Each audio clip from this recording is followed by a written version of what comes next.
Okay, welcome to the last part of Plato's Republic, which is book 10. There are 10 books in the Republic, and this is the last one. So, Socrates, or let's face it, Plato, I think Socrates is Plato's mouthpiece in this book.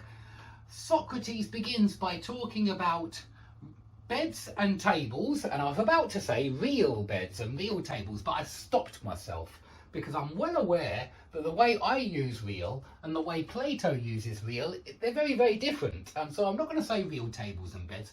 Let's say actual beds and actual tables, and you have the idea of a bed, the idea of a table. And it is the idea of a bed or the idea of a table which is the real table. It's the essence of a bed and the essence of a table. And in that sense, it is firstly singular. I mean, there's only one idea of a bed and there's only one idea of a table in the Republic anyway, in Plato's opinion. There's only one. This is very singular, the idea, whereas actual beds and actual tables, well, there's lots and lots of those.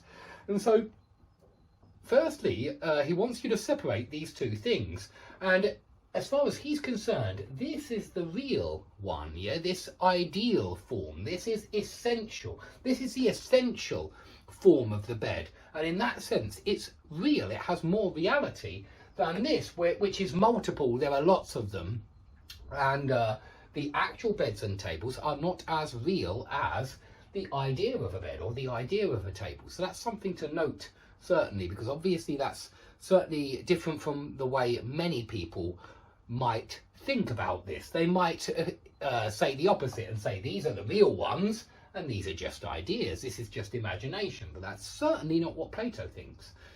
And so these are singular and real, and these are multiple.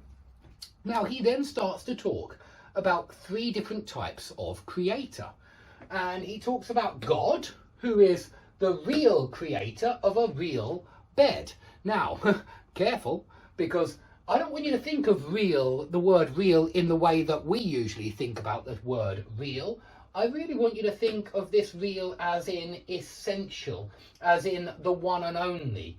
The real creator of a real bed, he means the creator of an ideal bed, yeah, this idea of the bed.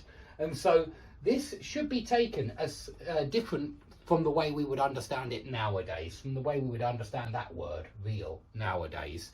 You know, I think real usually means empirical objects around us, whereas ideas are in the head. But this was not what Plato thought, and certainly ideas for him have more reality than the actual objects. And so you've got God, who is the real, yeah, the creator, the real creator of a real bed. In other words, he's ideal, yeah. God is ideal. It's an idea, and he's the idea.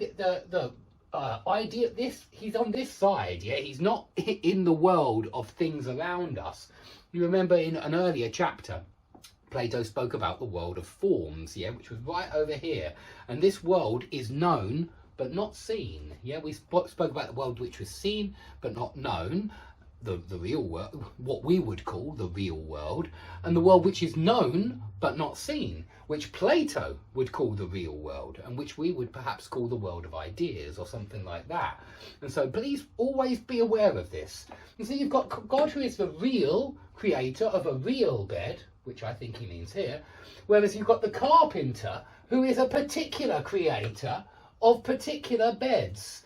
And you know, he's one of many creators, and he makes one of many beds. And so this particular is to show you that this is in the world of the multiple. Yeah, the carpenter makes things in the world of the multiple, the world which is seen but not known.